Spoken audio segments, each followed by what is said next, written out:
is a big one. Dark Souls. Let's start with the basics. It's a third-person action RPG that is renowned predominantly for its difficulty. Developed by From Software and published by Bandai Namco, or is it the other way around? I don't know, they switch a lot. In late 2011, it was greeted by overwhelmingly positive reviews, though a lukewarm commercial reception. It was kind of a slow burn. Not many people had expectations for this game, though From Software had something of a cult following, mostly from Demon's Souls that was released a few years earlier. I don't have the data, but I would conjecturize that now Dark Souls is incredibly successful. After people like PewDiePie played the game, and it became one of the most popular streamed games, people over a long time started to adopt it. And like Demon's Souls, it had a cult following when it was released. There was people telling all of their friends about how much they loved this game, and so it just sort of spread like a virus over the West.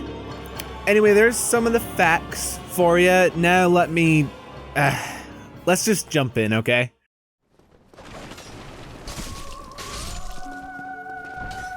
So, it runs like shit. Sorry to be so frank, but there is really no way around that. It's also one of the worst PC ports in not so recent memory. From Software is terrible at optimization for consoles, let alone PC. There are frequent frame drops on both the 360 and PS3.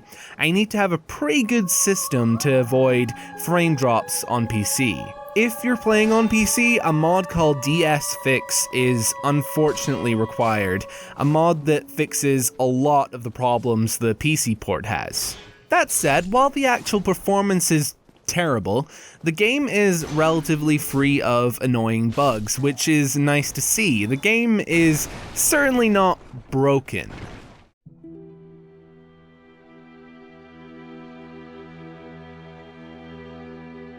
The game is graphically, on a technical level, nothing to shake a stick at. There are quite a few muddy textures, and I don't know how else to describe this, but it lacks polish? Little things like a shuffling animation when on narrow ledges or tight corridors would help create a more immersive experience, just as an example. On the other hand, the design is remarkable, both in terms of visual design and game design. The way the levels are built means that they wrap around, above, and below each other. The moment when you kick down a ladder and realize it's one you couldn't reach earlier, hence opening a shortcut, is immensely satisfying. And the bosses have great designs. Here's 3.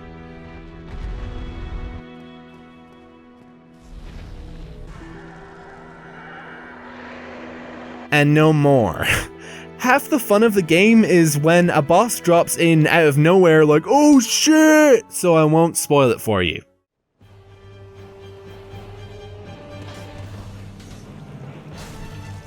The controls for Dark Souls are extremely tight and responsive, which lends itself to the fact that the game is punishing. This has probably been parroted to you before, but the gameplay is, while challenging, very fair. When you die, it's because you made a mistake. That said, the camera can be an asshole at times, and I'm sure it's been responsible for a few of my deaths.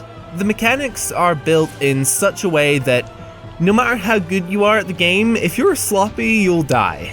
Take this Black Knight for example. Now, I'm a Dark Souls veteran, so I ran in to fight him all cocky, thinking it'd be easy. I was sloppy, and I died. The next time I come back, I was a little more patient, and I killed him no problem. All this fairness is complemented by the leveling system also. Levels barely matter in Dark Souls. What really matters is your equipment. Your levels basically exist to provide a gateway to use certain weapons, so don't expect to wield a great axe at strength 8.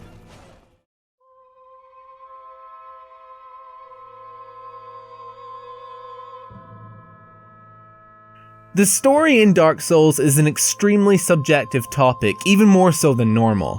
The story is told, save for the opening cutscene and some dialogue, through things you discover, And that can be specific items found in certain locations that can tell a story in itself, or through item descriptions. So whether or not you're going to enjoy the story is absolutely down to what kind of player you are. The thing is, if you're not looking for the story in this game, you're not going to find it. They don't force the story down your throat. And it'll probably require several playthroughs before you have any real grasp on it. Personally, I love it, but I can see someone hating it, so you have to really just judge for yourself. A place where there is little room for interpretation though, the characters and their stories.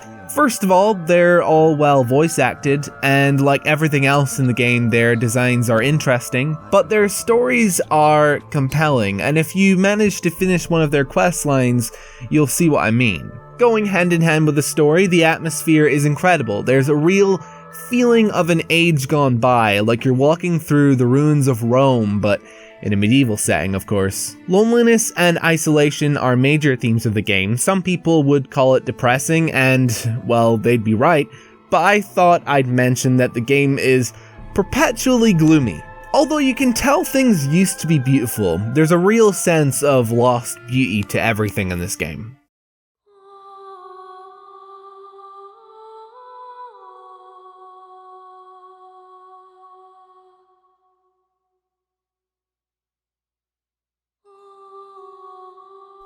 Alright, no beating around the bush, Dark Souls is literally my favorite game of all time. It may not have seemed like it from the points I made, but I was trying to keep personal bias out of the review if possible. I love Dark Souls for a lot of reasons, almost all, aside from the mechanical stuff, I would consider spoilers, so I won't be talking about my love for Dark Souls here.